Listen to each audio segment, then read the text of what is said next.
नमस्कार शेतकरी बंधूंनो, आज दिनांक 7 ऑगस्ट 2026. आज आपली जी कॉटन आहे ही साधारणतः 55 ते 60 दिवसाची झालेली आहे.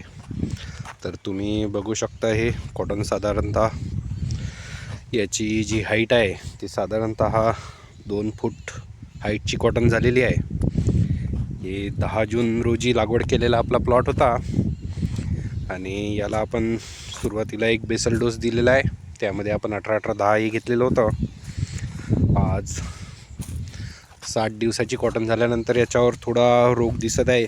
याच्यावर आता तुडतुड्याचा मावा तुडतुड्याचा प्रादुर्भाव जरा जास्त होताना दिसत आहे.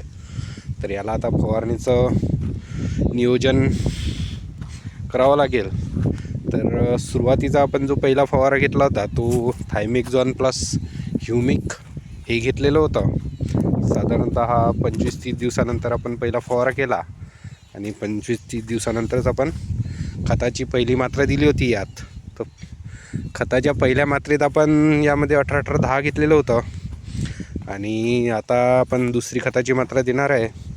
यामध्ये निंदण आपलं राहिलेलं होतं, त्याच्यामुळं आपली खताची दुसरी जी मात्रा आहे त्याला थोडा वेळ झालेला होता. पण आता तरी 1-2 दिवसात आपण याला DAP हे खत देणार आहे. तर यामध्ये आता साधारणतः इक्कट दुक्कट पात्या लागलेल्या आहे.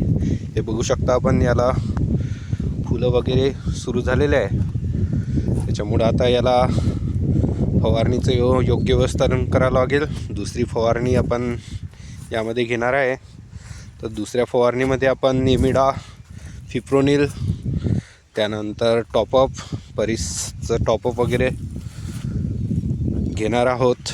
आणि हे बघू शकता आपण तुम्ही, यामध्ये आपल्याला दुसरं खताचं जे साधारणतः पात्या वगैरे लागत आहे याला दुसरे खताची मात्रा आपले DAPची देणार आहोत. आणि काही कॉटनवर कुठे कुठे माव्याचा प्रादुर्भाव कुठे कुठे जास्त दिसत आहे, पण आपल्या कॉटनमध्ये जास्त नाही आहे. कारण आपण सुरुवातीला 1-2 स्प्रे घेतलेले आहे. एक स्प्रे झालेला आहे आपला. आता या दुसऱ्या स्प्रेचं नियोजन चालू आहे. तर हे कुठे कुठे मावा दिसतो आहे आपल्याला. तर या प्रकारची आपली कॉटन आहे.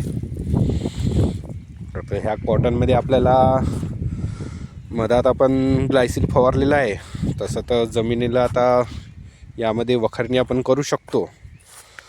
तर वेळेनुसार आपण यामध्ये वखर वगैरे चालवावं लागेल, म्हणजे जेणेकरून हा जो पोटा आहे मोकळा झाल्यानंतर याला अधिक नायट्रोजनची वखरणी झाल्यानंतर एकदम नायट्रोजन हे ते भेटून जाते कॉटनला, म्हणजे जेणेकरून ते अधिक वाढेल. आणि असा हा प्लॉट आहे. याला आता पात्यावर लागलेली आहे कॉटन ही. बघू शकता आपला जयहोचा कुर्नूल सीड कंपनीचे जयहो हे वाण पेरलेलं होतं आपण. हे याला साधारणतः इक्कट दुक्कट फूल, कुठे पात्या, कुठे अशा प्रकारे आहे. आणि मागील 5-6 दिवसापासून पाणी नसल्यामुळं थोडं आता जमीन वगैरे कडक येत आहे. तर याला आपल्याला वखराच्या 1-2 पाड्या द्यावं लागेल, म्हणजे वखराने डवरणी वगैरे करून. आणि याला होईल तर काढ चढून घ्यायची अशी तयारी सुरू आहे. पण समोर काय होते, पाणी वगैरे येते नाही येत, त्यावर आपलं सर्व समोरचं नियोजन राहील. तर तुम्हाला कापसाचा प्लॉट हा कसा वाटत आहे कमेंट करा, नक्की सांगा. तुमची पण कपाशी कशी आहे ते पण कळू द्या. तोपर्यंत आपण दुसरा व्हिडिओ याच्यानंतर नक्की बनवू. 15-20 दिवसानंतर जेव्हा आपण याला DAPचं खत वगैरे मात्रा दिल्यानंतर आपण दुसरं पण व्हिडिओ बनवूच.